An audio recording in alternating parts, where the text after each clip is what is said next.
Hi,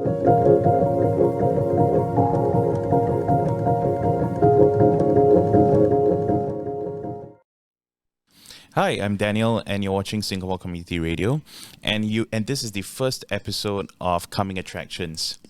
We are at the Asian Film Archive right now, and we are with the Asian Film Archive team. Can you please introduce yourself? Hi, I'm Karen, and I'm the Executive Director of the Archive. I'm T-Pao, I'm the archivist. Awesome. So, Karen, firstly, could you tell us how AFA started? Yeah, it was really a one-man's dream. And the founder of the archive graduated from engineering school, and he was a photographer and a filmmaker to be. And I think he found that he wasn't able to find any kinds of, or easily locate Asian cinema, any sort of films, things that may have traveled to a film festival, for instance, and then just disappeared off the kind of viewing spectrum. So over time, within that year, he decided that, when he came back to Singapore after a trip, that he wanted to start something called the Asian Film Archive. And at that time, this was 2005, and nobody, or actually it was 2004, because when he came back from his trip, and nobody had ever thought of something at an archive that would sort of cross boundaries, be a transnational kind of institution. Most archives at that time were all national archives, and everything that they collected would be related to the national. So he had this idea that if I could bring together collections that are available in different parts of the world, but are not already archived by their home countries. So it's kind of like bringing all of these together into like one all beacon. of Asian cinema together. And then we could get people to actually regard AFA as almost like, I suppose, like a collective central of Asian cinema. And so the dream that he had began. At that point. And we were actually incorporated on the 1st of January 2005. I joined the archive a year later, and we were the only two, full-time employees. So did you find yourself in a similar situation where there was no, in a way, institution that was really honoring Asian cinema, and you wanted to see that happening as well? Well, I wouldn't say that. I think there were a lot of archives, film archives, that were collecting materials and preserving materials of their own country. What we didn't see were things that were, say, independently made, for instance, or films that were maybe didn't fall within the perimeters of the national. And they were disappearing because people weren't able to find them anywhere. And obviously accessibility at that point in time was almost, zero. And the internet wasn't something that, you would put your films on at that time. And I mean, it wasn't even a digital world at that point in time. So I think the AFA sort of stepped into a space that was untapped, but also really uncharted.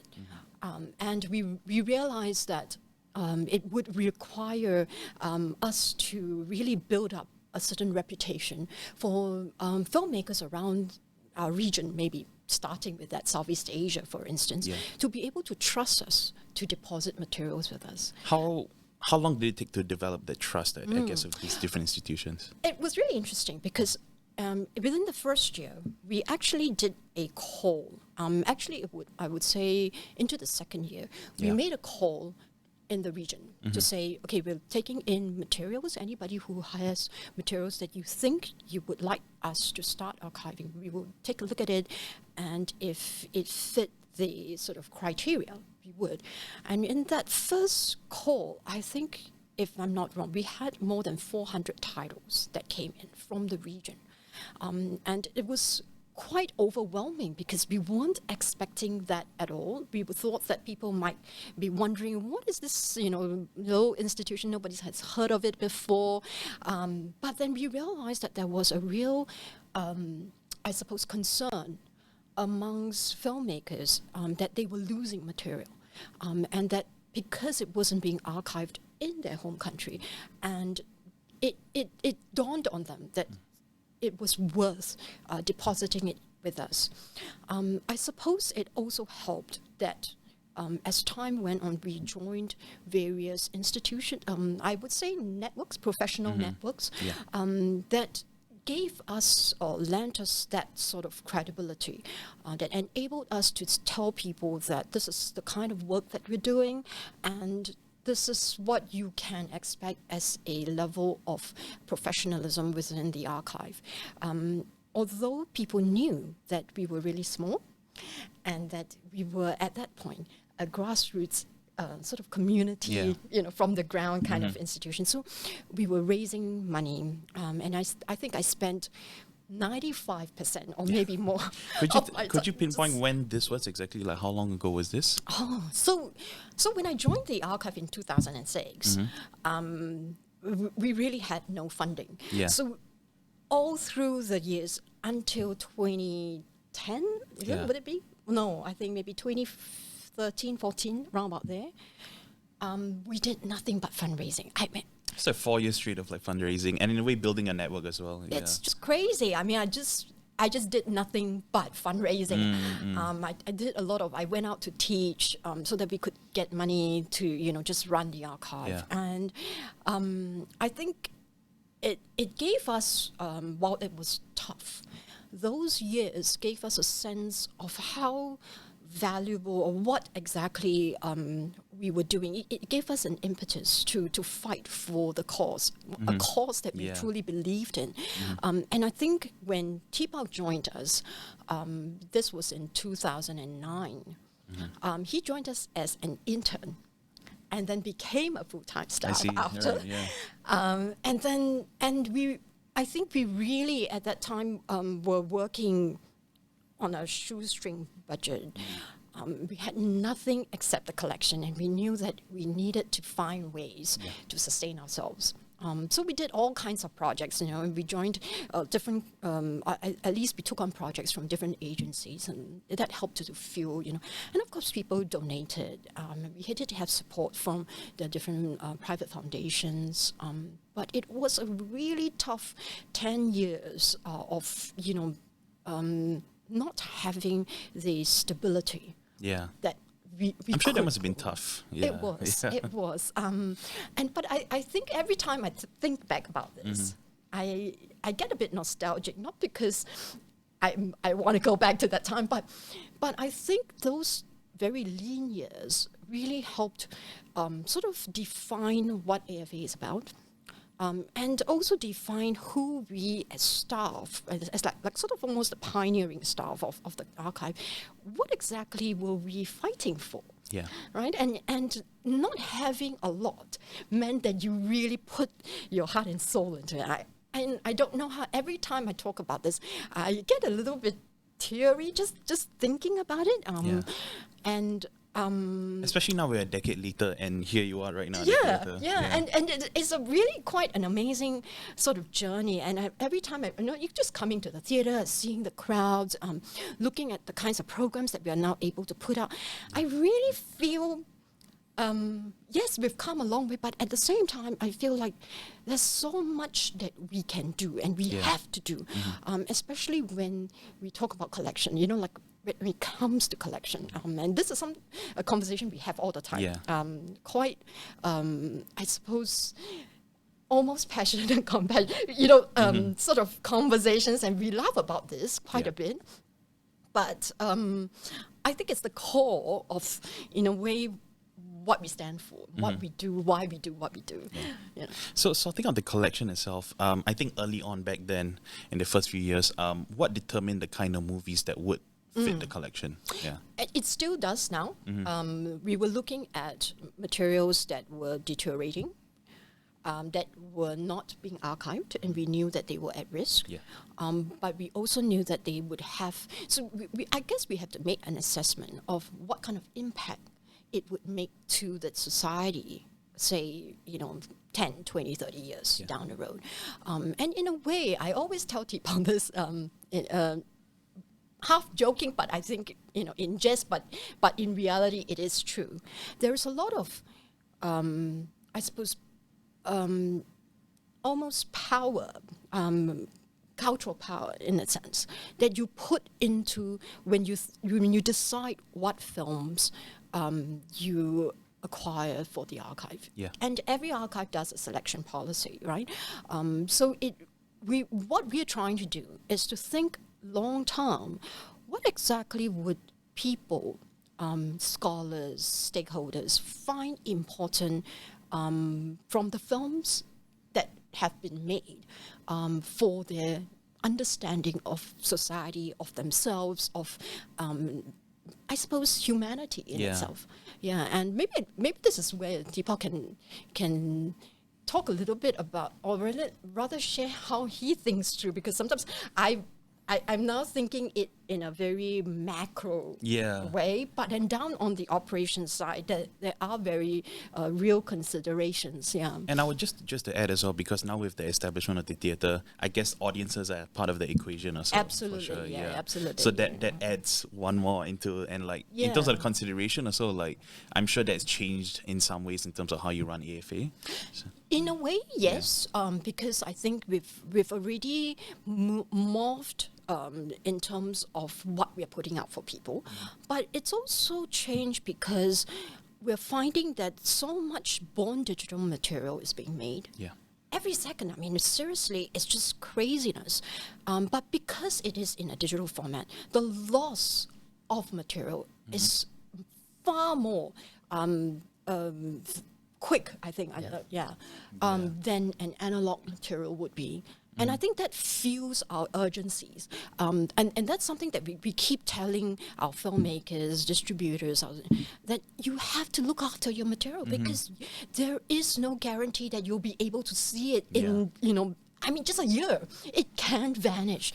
It's that ephemeral to that extent.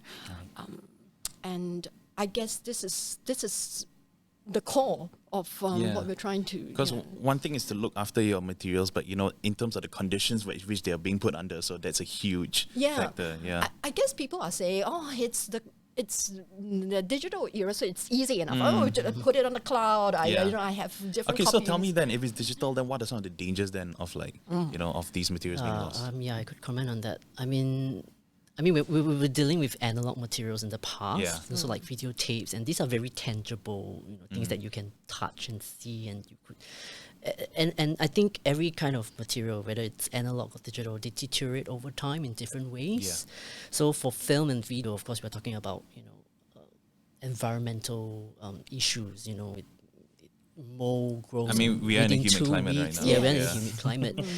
But for digital, it's a different kind of ballgame because there are like maybe hundreds, if not thousands, of scenarios that can actually happen. Yeah. Could you illustrate one of it? One of the things I like to mention is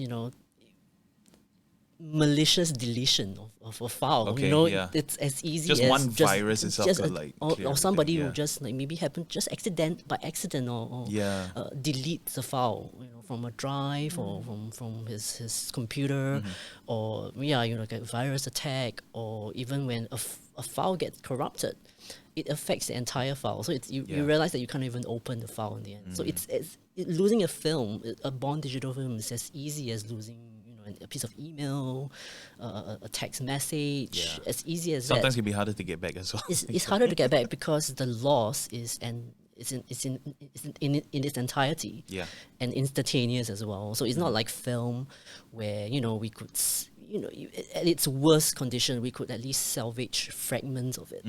Remnants and whatever's that we are able to salvage. But with digital, it's a lot more I guess problematic in that sense that technology has advanced so quickly that I think even from perspective of the archives, we're finding it really hard to actually catch up on how to actually best preserve it in the best possible way. And I think all archives have faced the same problem with digital, and so we're just doing the best that we can, using recommendations from our professional actors and things like that. Okay. So could you outline exactly like your job here and like what exactly that you look after? Yeah. So as the archivist, I oversee the development of the film collection at the Asia Film Archive. So with my team, we're responsible for the acquisition, the selection, as well as the technical preservation work at the archive. So we do, our partner, our preservation partner is the National Archives of Singapore, where the masters of these analog film materials are stored in the Climate Control Repository here in the National Archives of Singapore. I mean, we also, the collections team also oversee some of the major projects that we deal with the collection. So, for example, we've done a couple of digitization projects as well as restorations. We've restored, I think in the last 5 years, we've restored almost close to 30 films. Wow. Yeah, So because I know the film restoration process is long and arduous. As well. Yes. So usually it takes at least about six months to a year For one for one film. Yeah. So and certain film that you have to restore, the condition varies as well. Right? exactly. Yeah. So I think the earliest title that we've restored so far, I think it's a 1950 film. Okay. Yeah, Where is it from? It's actually a silent film, a color From the 1950s. a color silent film from Myanmar. Okay. So it's called the English title is called My Darling. Okay. So it's actually uncovered by an association that's based in Myanmar called the Memory International Association, who actually uncovered this print that was kept by another filmmaker, who happens to just kept the print for himself. I see. I think it was given to him decades ago, and he kept the single print in his like storage area, and they found out they got it, so they proposed the project to us, and it was something that we were very interested in, given that the rarity of the film and that I believe it's the sole the sole color silent film that's surviving in Myanmar now. Yeah. So I'm sure that also adds a bit of pressure as well, like during the restoration, where this is in a way an historically important movie, India and the country. Yeah, it is, and I think it also most importantly, the film reflects the kind of films that were made and screened for audiences back then. Yeah. And I think it's very funny because it's a silent film that you can see a lot of influences, silent film techniques that were utilized. The kind of humor. It's actually a comedy romance kind of film.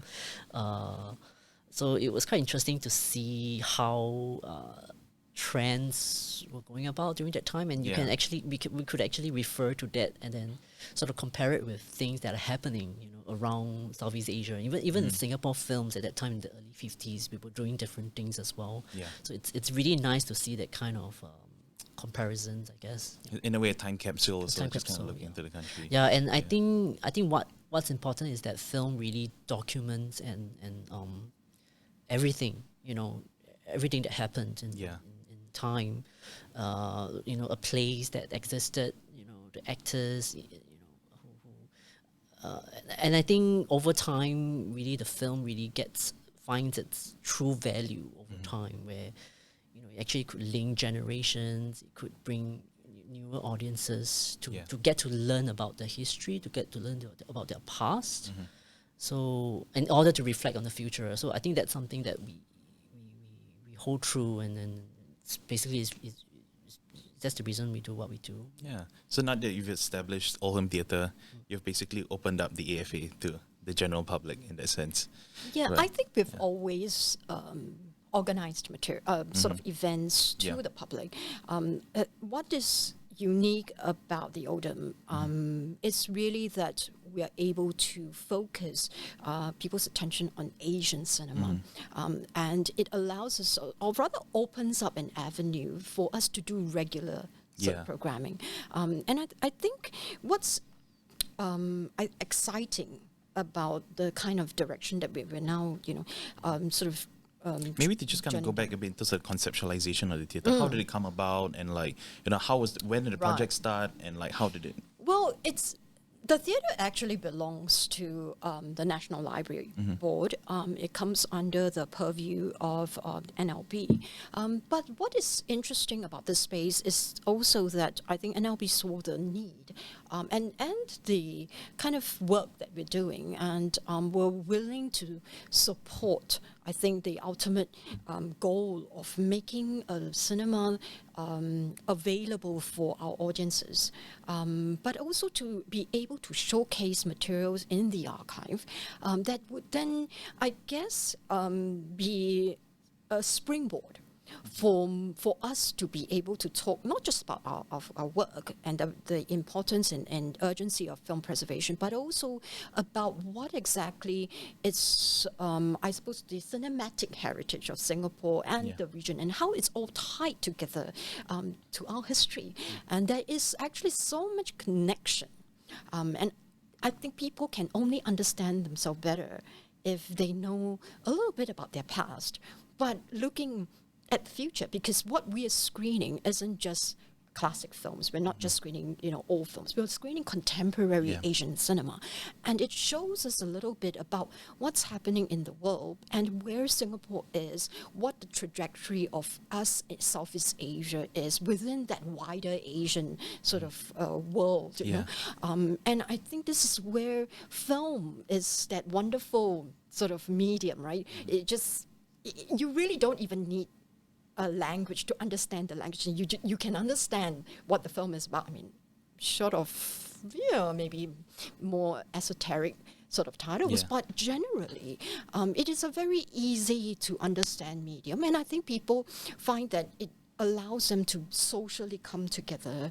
And I think this is where the difficulty of where we are now, with the pandemic, that after months of being locked away, it's tough. I mean, people want to get together. The cinema brings that ability. It has that sort of, I suppose, the occasion, right? And that you're watching something on a big screen makes all that difference. No matter how big your screen at home is, it doesn't have. It can't replace the feeling of being around the theater. And being with other people that are all responding in some way, maybe differently from you. And that's the wonderful part, right? And I think that's where cinema going, I think it's that sort of social ability to bring people together that really fuels, I think, the industry. And I think this is where, it's really sad when we were hearing all these, reports about, cinemas closing and not being able to, rejuvenate themselves because of just where things are. So I think in our part, on our part, in a very small way, we're trying to just support that, we're also supporting our industry, supporting the wider film industry. And hopefully, I think we want to still give people that sense of the world as seen through the filmmaker's eyes, and also just a chance for people to maybe step out occasionally, and in a safe, sort of relatively safe sort of space, to, I don't know, almost find themselves. One thing that I really appreciated during the circuit breaker was that the newsletters that you guys sent out, along with the films that you were actually able to upload online. So, was it in a way like a crunch time period for you guys to think of, like, now that people can't come to the cinema, you have to find a way to bring the experience of the cinema to audiences, to Singaporeans. So how, in a sense, like, how was the process like for that? Well, I guess the programmers can really delve more into that detail. But overall, the whole idea was that we needed to continue a certain level of engagement with the audience, and also with, I suppose, the wider world. And what this situation gave us really was a chance to reach audiences beyond our shores, much more than we ever did. And I think it was a discovery for people that, they found Asian Film Archive. So I think it was quite exciting to that extent, but it also did, make us think really outside of the box a little bit. How else can we make this available? How else can we reach people? And I think we were also seeing that people were getting really tired because it's fatigue, right? On just constant sort of digital, I suppose, concentration. But it really did allow us a chance to put out collection material that we never had an opportunity to. But at the same time, to also speak with filmmakers to say, this might be the chance for you to think differently, right? To ensure, to sort of give your film a chance to live in a different sort of on a different platform. Yeah, and I think this is where T-Bow's team came in to say, okay, we'll talk to filmmakers. We'll see what we can convince them of doing. And I think majority of them would say, yes, I mean, we'll be happy to support. And it also gave them, I guess, a rejuvenation of a little bit of their craft, to putting out their work, for audiences. T-Bow, could you talk to us about like during that period, like what were you doing with the filmmakers? So it's really interesting because I think during the circuit breaker, we all started working from home, and that's when we started to think about what would these filmmakers be doing, because we stuck at home as well. So we had this idea that it's time that we catch up with some of the people that we've tried to in the past, and we try to follow up and catch up with them to see how they're doing, and especially for those people who have not deposited their films for preservation. So this is actually, we thought that was the best time for us to actually go to them, approach them, and then actually encourage them to deposit their materials as soon as possible. And actually, I mean, people responded in different ways. So there are people who realize that, oh yes, I'm stuck at home now. It gives me enough time. It now allows me the time to actually organize my materials that are sitting in my wardrobe or under my bed, and it gave them the reason to kind of start thinking about the importance of inventorizing the materials, and then helping us to understand their collection a bit better, and of course trying to bring it over to us to preserve. And on the other hand, we've also heard I mean there's also several concerning issues because of the lockdown in some countries. Filmmakers were unable to actually access to their workplace. They were unable to access their offices. They don't have access to their computers, and so that was a very concerning issue for us, because imagine months of lockdown and you are unable to access your own materials. So that was something that was I think it became a highlight to us. And so we were all these months that we were trying to help these people to sort of get their stuff together, and to help them keep. But so this is the type of work that we've been catching up on over this period. I mean, which is something that we find there's a greater urgency, especially during this period where people are not exactly thinking about so much of like keeping their stuff properly. They're concerned, they're prioritizing other things instead. So this is something that we really wanted to advocate for. But at the same time, it's also like what Karen mentioned, it's about identifying things from the collection that we feel are worth bringing to bring these films out again to the public and make them accessible. Because right now I think the libraries are also I think they're only available at limited timings and limited capacities. So we do have a reference library, at the National Library as well, the library at Esplanade. But what we thought during this period, it's probably the best time for us to highlight certain collections, certain gems in the collection that we weren't able to put it out available, to make it available before, and this was the best time for us to do it. So I mean, my sort of aim is to actually identify works that are rarely seen, and that people would be engaged with it, and at the same time, coming out from the collections itself, we're hoping that it will also highlight to the film communities as well to the public, to raise awareness about how these films came about to the archive, how rare they are, and also to highlight the importance if without preservation, these films wouldn't be restored or these films wouldn't be digitized and made available for viewing. Great. Well, now if when we're gonna switch to the programming, could you introduce like the people that we're gonna talk to? Sure. Yeah. Well, so we have two programmers. KV, who's been with us for quite a number of years.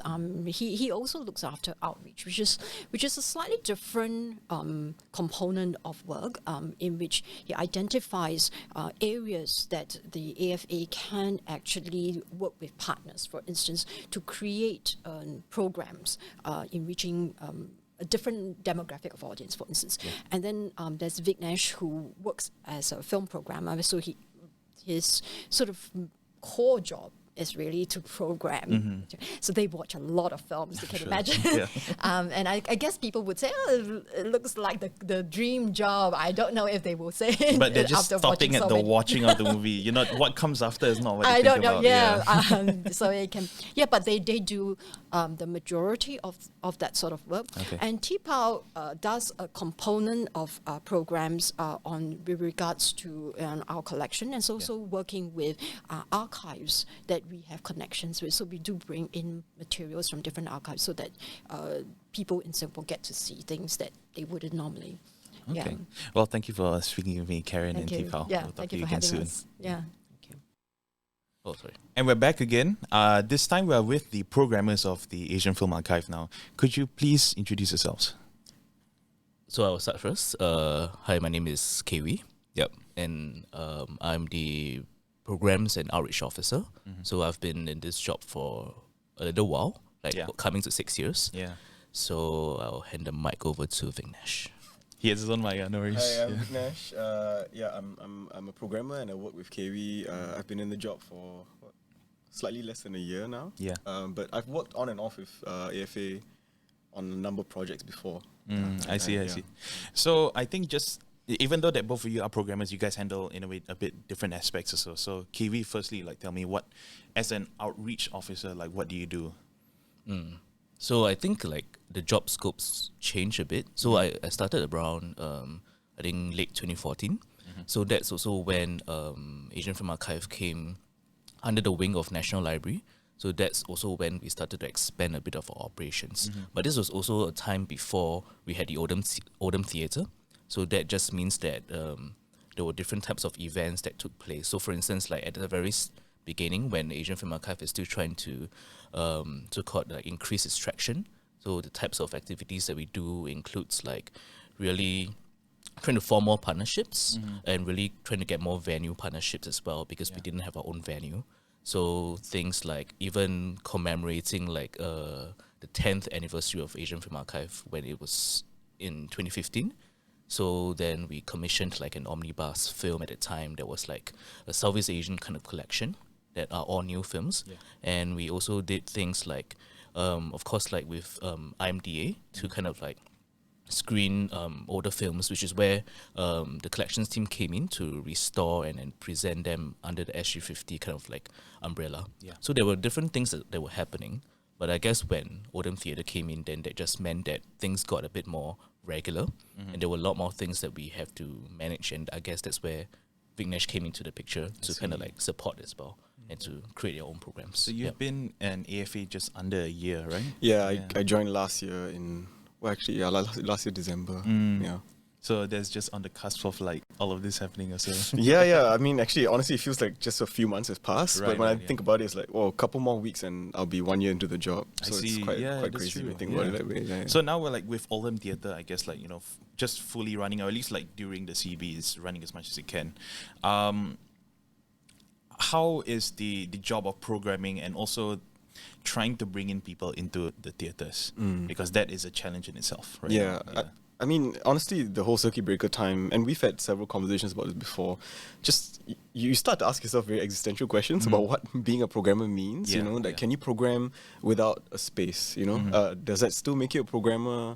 So during the circuit breaker time when, the theatre was shut, we had to come up with, we came up with ideas, how do we keep people engaged? How do we keep the communities that we are dealing with engaged, So there were sort of a couple of things we came up with. One thing was this project called Monographs. Yeah.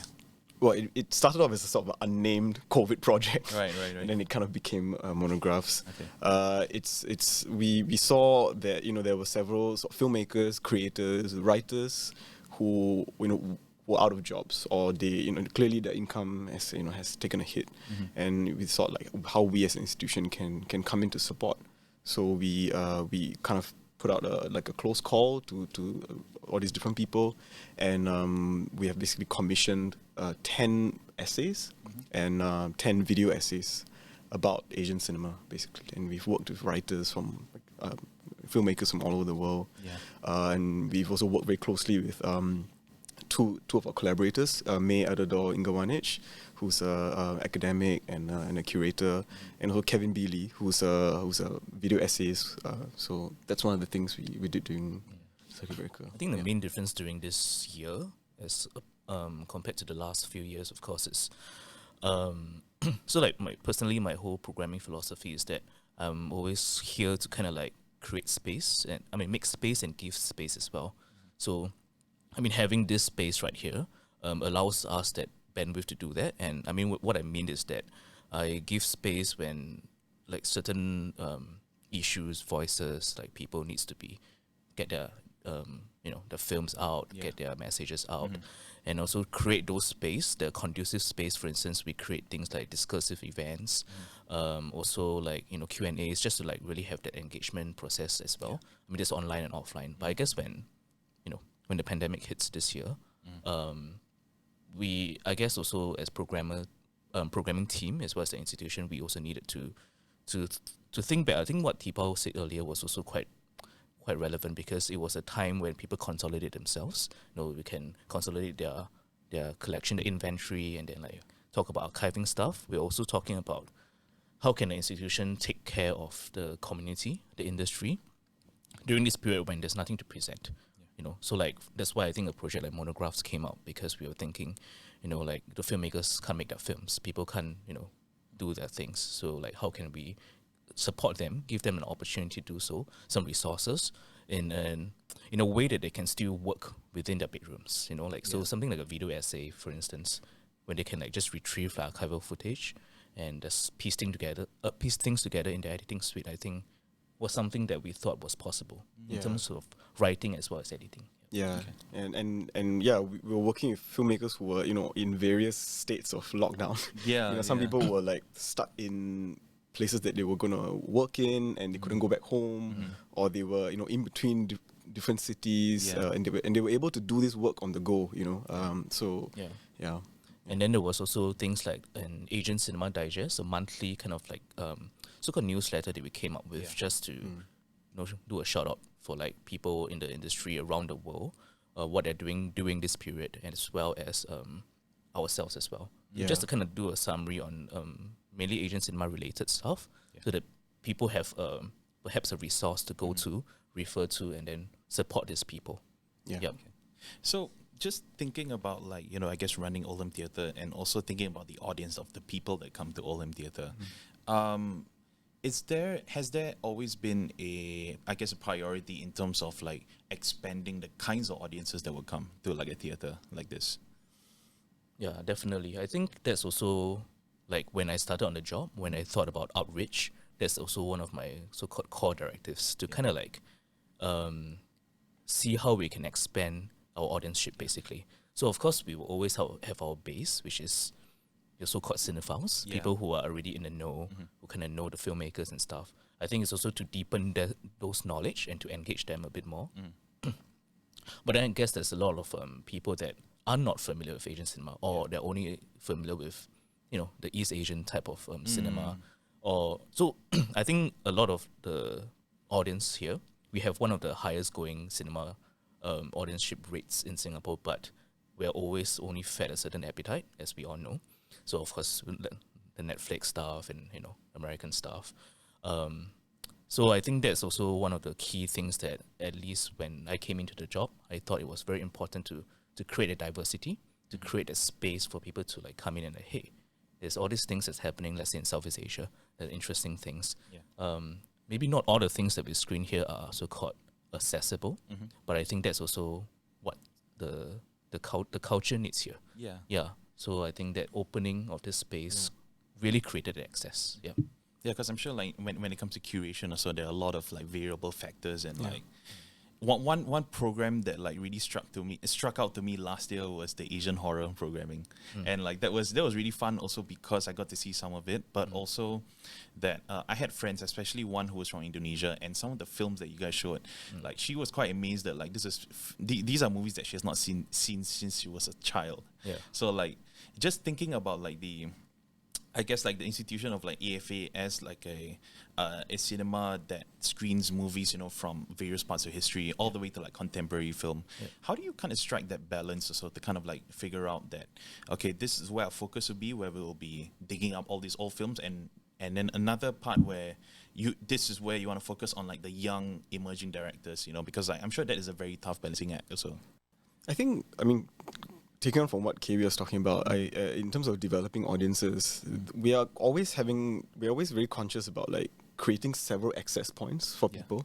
Whether it's for seasoned cinephiles who want more of the same, or maybe want a greater challenge once in a while, or for people who are curious, to be able to like sort of invite them in, and to make sure that we don't program something that feels too intimidating. Yeah. So I think I would say it's less about trying to like look at like emerging directors and contemporary older directors or something like that, but it's more about what kind of films create these bridges, for audiences, and how can we invite people into this space. And sort of like going on about what you were speaking earlier about post-pandemic, like how do we get audiences back in, right?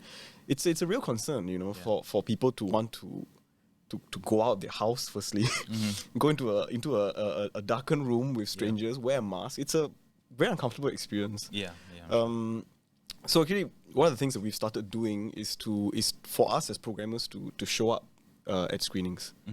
So we've been trying to like give these short intros and just letting people know that, hey, this is us. We've been behind a desktop watching these films so that you can watch them, but at the same time, like, feel free to come and chat with us. I'll be watching the film with you, and you can come and talk to me later and ask me questions, or like ask me why we chose the film or what it means. And we've been getting some amazing responses. Yeah, how are some of these conversations like? It's been great. Actually, we heard about this sort of curiosity from audiences, from our theatre managers, who on top of all their jobs, are also talking to people and ushering. And so they're telling us that, hey, there are these people who just want to have a chat, and we just don't have the time, or we don't know the films.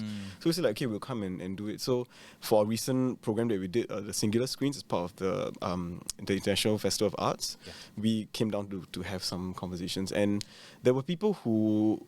they were like asking, had really interesting insights into the film, or they were, say, maybe from a more literary background. They'd be like, oh, this reminds me of Beckett, or this reminds me of a book I read. And just a lot of enthusiasm and curiosity, which I found to be extremely encouraging. And hopefully Oldham creates that space for where people can foster this kind of conversations, Okay. Yeah. So now with the program that you're running right now, the Inhospitable World, could you tell us more about that?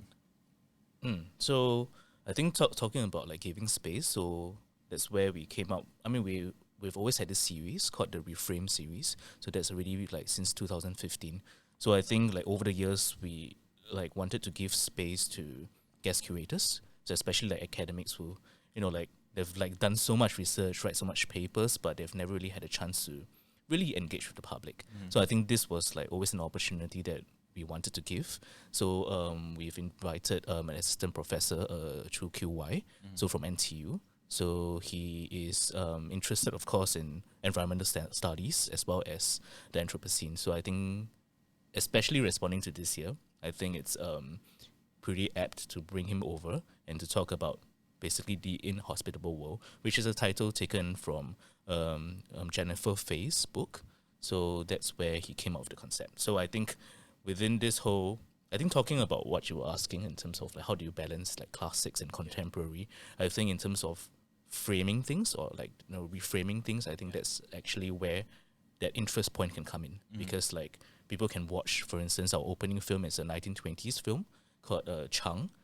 So it's like this American film that was set in Laos about an elephant basically, but you get to watch this silent film that was rescored, recomposed as well, and then you have a 20s film all the way to something as contemporary as like Last Year.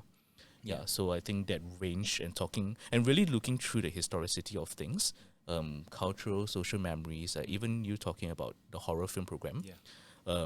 Like horror is actually quite an easy thing to kind of like entice people. I mean, either you like it or you love it or hate it, right? And I mean, we've lived here long enough to see that like Asian audiences just love horror as well. Exactly. It's so ingrained, in our Exactly. culture. But then to kind of like zone in on like older titles as well, which also forms a certain fabric of social memory in certain places in Asia.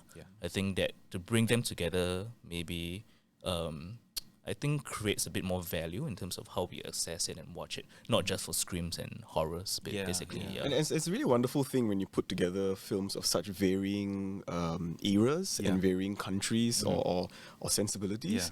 When people are able to create connections between the films. Because I would say that in itself is a form of storytelling as well. No, definitely, right? Yeah. So it's sort of when you watch a contemporary film with a classic film, you can kind of see this trajectory, right? Almost, and it gives you a perhaps a deeper understanding of what these films are we're watching now. Where did the legacies come from? Perhaps and it also opens up opportunities for people to access these older films that if you screened it on its own, maybe it might just go past people's heads or they might just skip over it. So one thing about like that we talked about with Karen is like the fact that you can't really replicate the cinema experience at home, and Oldham Theatre has the distinction of having both a digital and a film projector. Still, do we?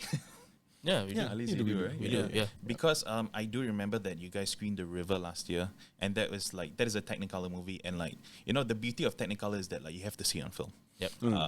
Even if you watch it in digital, like in terms of like the way the colors pop, everything is it's not the same. So, I guess like for like film projection as well, like why would you say it has still survived to this day? Well, I think as Tiba and Karen spoke about, like films that were kind of made, preserved, and are kept in film. It's actually sort of pure medium. If it's kept in the right conditions, it can essentially outlast any sort of digital thing that we have right now, and it is for lack of a better word, the way to watch them. If they were made on film, it's like you wouldn't go and see a print of a classic painting. You would want to see the real deal. And filmmaking and distribution has been such this amazing process where you can just literally have this image projected through with light. And I think as much as there have been advances and of all sorts of formats, there's this real need to promote this purity of watching something on cinema.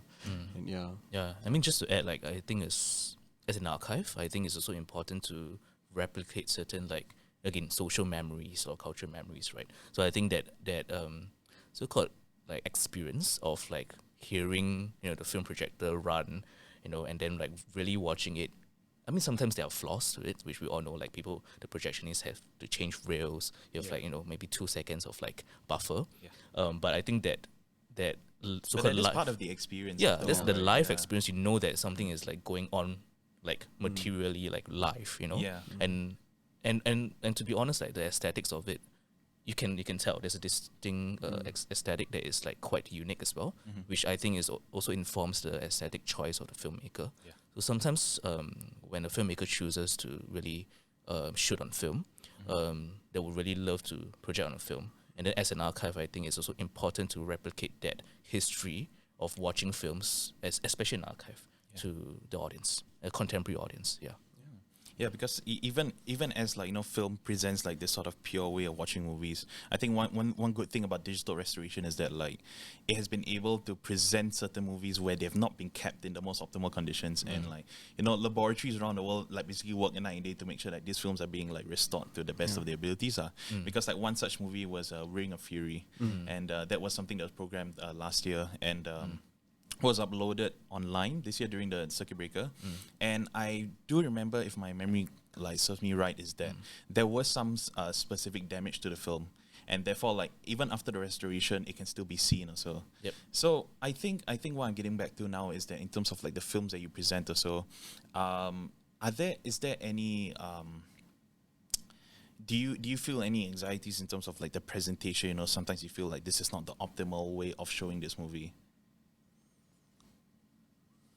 I think like sometimes when we do it to the best of our ability, then we tried our best. Yeah, so it's really just like doing your best. I mean, at least someone is presenting it, Yeah. Right? And when we restored it, okay, firstly, I think before we restored it, there was actually a quite like there's not a lot of attention on it on the title. It's just this forgotten title that's not really being earmarked in Singapore film history. I mean, it is there. It is like mentioned, but it's not, because a lot of people don't get to watch it. Like I think there was one time when like we thought there was only like a VCD version of it, from this researcher. Yeah. So of course, AFA has been keeping it for a while, but the rails itself, it's quite tinted in like purple. So I think that was like one of the most difficult things to kind of bring back the color, because we had to use the material, the film material, to restore things, not from the VCDs. Yeah. So that's the only point of reference at this point. Yeah, but maybe the VCD is a point of reference for the colors. So like, and whoever that I guess is surviving, I mean, I'm talking generally about any restoration project. Whoever that's surviving would be great to have them guide the restoration project, because they will remember. Yeah. And I think that's one of the things about like restored or archival films, that there are always these like accompanying notes. Yeah. If you ever see a restored film, there's always this slide at the start that gives you this very detailed sort of explanation about what format was found and how many hours were spent. And I think the knowledge of that is very important for audiences to know, because you are not just watching a film from like yesterday, but this is it's a cultural document, and it's also an intimate insight into the way things were done. Yeah, definitely. Yeah. And for a lot of people to connect that what you are watching is a result of something that's being projected and has been. I mean, going back to what you were talking about earlier, I mean, I used to work at another cinema, and several times people would come to me and ask me like, also actually, the film is being projected at the back, is it? And I was like, oh no, we do digital now. But as people want to know that there's this connection between what they're watching and what is being shown, and I think like restored cinema and the kind of the story behind how we brought it back to life, it's important, even with its imperfections and with its flaws. I think just to share a bit, so that's when we talk about presenting different types of films. So we have like established like maybe 2 programs. So one is releases, which is basically the latest Asian film that we think should have a little run that might not be screened in like the normal Cineplex cinemas. I think that's one of the things that we make sure to give space to. Then of course there's a restored films, which I think not a lot of like institutions in Singapore are doing. So I think that's where we also come in to give them a little limited run, so that people have the chance to look at both. And I think our job, I actually do think that there's a lot of responsibility, because we have to cover time, from when film started, the material itself, to now. We also have to cover region, like in terms of Asia, which is so big and so diverse. And then how do you kind of like make sure that you, I mean, I wouldn't dare to say that we can represent the region like adequately, but at least we have to try to kind of give that diversity to the program. So I think with that breadth and with that scope of things, I think that's where the challenges that we have in terms of like almost daily discussions, or what to program, why, who. I think these are all the questions that we always ask ourselves and ask the audiences. And I'm sure there's like a figurative drawing board of like so many of these ideas that like not all you've been able to pull off. Of course, time constraints. Have there been any program ideas that you like have been dying to pull off like for the longest time, but you still have not been able to do that? Well, Well, actually, before all this kind of COVID stuff happened, I was working on a program on Central Asian cinema, and it was supposed to happen in March, and then it didn't. It was supposed to be in June, and it didn't, and then July, and then so. Since it was all already programmed, it was already there. All the films had been picked and put in place. So we decided to put it online as our first sort of digital program. Did that break your heart a bit? It kind of did, because it's a region that I've always wanted. I've been very curious about as a film watcher, but also very excited about to present. And I focus more on contemporary Central Asian films that were made within the past 5 to 7 years. There's almost there's been a long history of cinema in Central Asia, but there's a sort of recent trend of films that have been getting more of the global attention. And I was focusing on those. So just films. for the benefit of people who are listening, when you mean Central Asia, specifically which countries are you? Well, I mean, official Central Asia is it's Kazakhstan, Kyrgyzstan, Turkmenistan, Tajikistan, and Uzbekistan. Unfortunately, not many films from Turkmenistan, but I managed to get films from all the other 4 countries. How did you manage to do that? Because I can't imagine just striking partnerships was the easiest thing to do.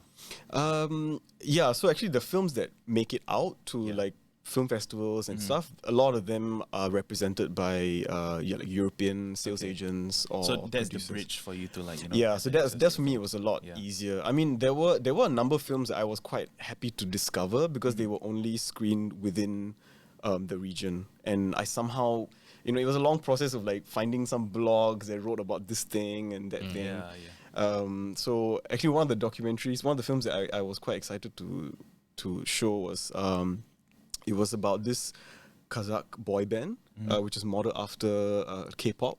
Okay. And in Kazakhstan they have this genre called Q-pop, which is Kazakh pop, but it's spelled with a Q.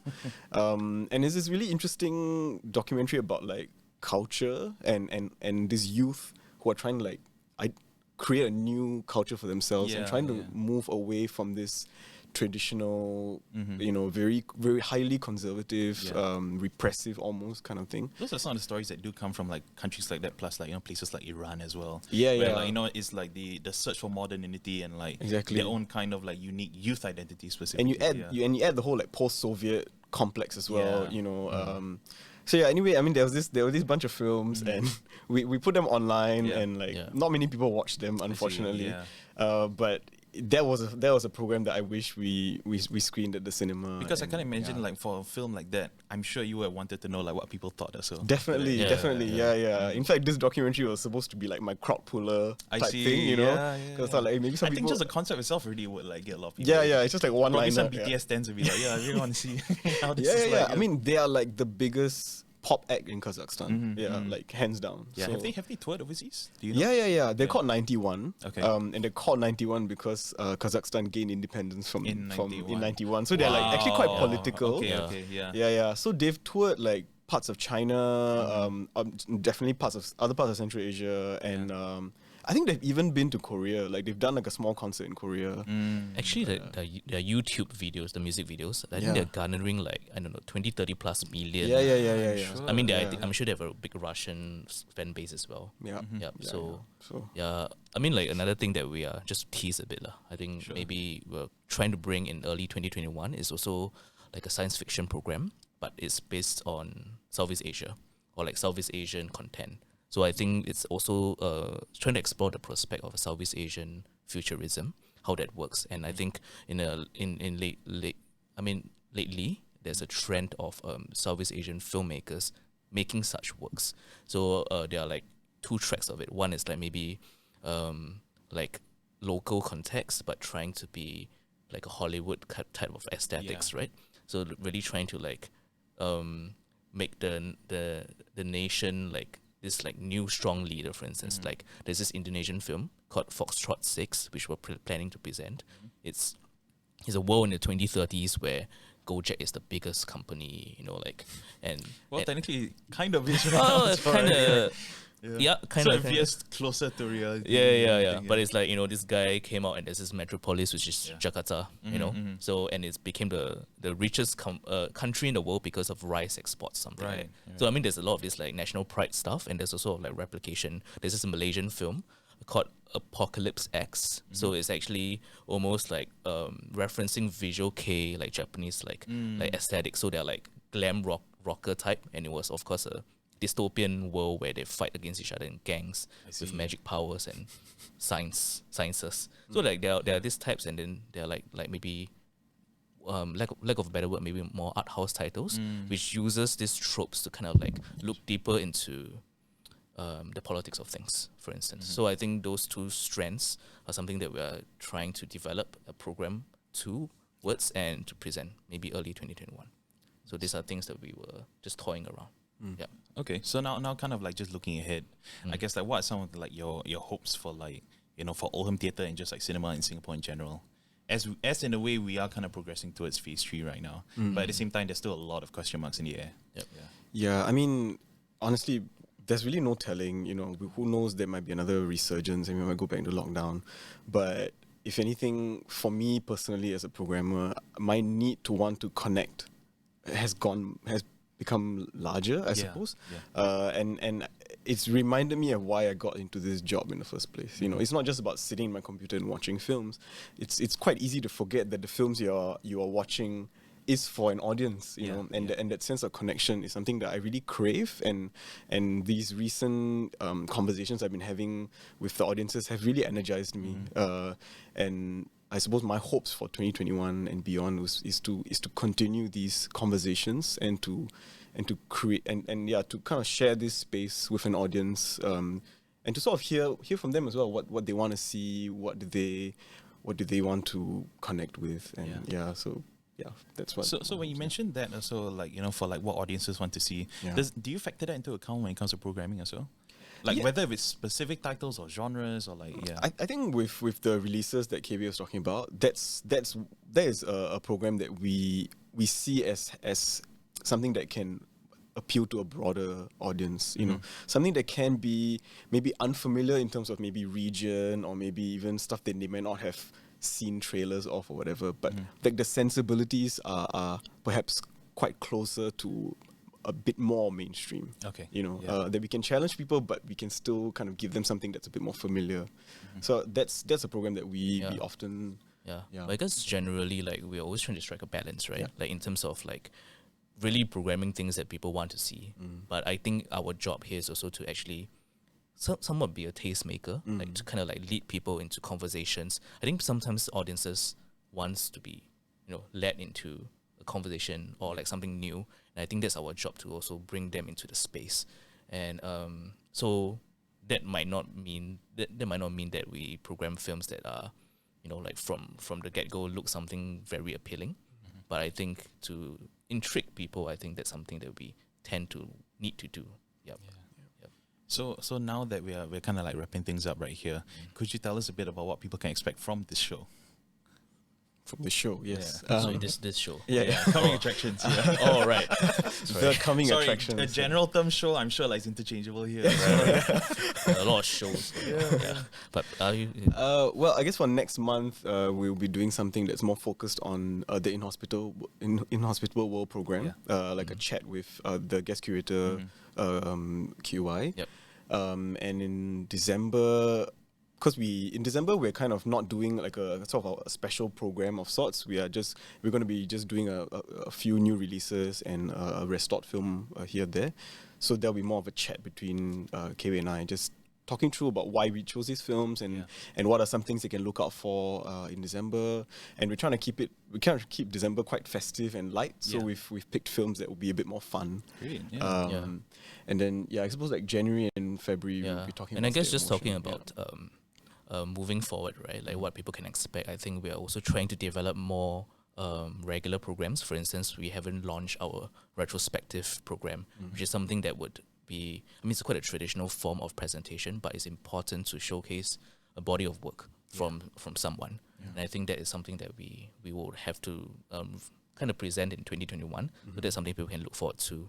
And I think also just to, I know people romanticize the big screen a lot, but I personally think that it makes a big difference. Yeah. And I think it creates this visceral experience, and that's why we do what we do. So we'll continue to always program films that suits the big screen, so that we can pull people back as well, because, you know, everyone can watch VOD and Netflix, but then, you know, like we need to create some value here, and I think that's what we'll continue to do. I would say that one underrated feature of the cinema is that you cannot pause the movie. Whereas at home, you pause the movie, you do something else, and then you just forget about it. And if you want to leave, you have to leave awkwardly as well. And then you're basically like fighting for time, because you want to do something that you want to do as quick as possible so that you don't miss anything. Well, thank you so much for talking to us today. Thanks. We'll be coming back again for Coming Attractions and with the guest curator for your current program. And please tune in again soon. Thank you. Right. Thank you very much. Thanks. Yeah.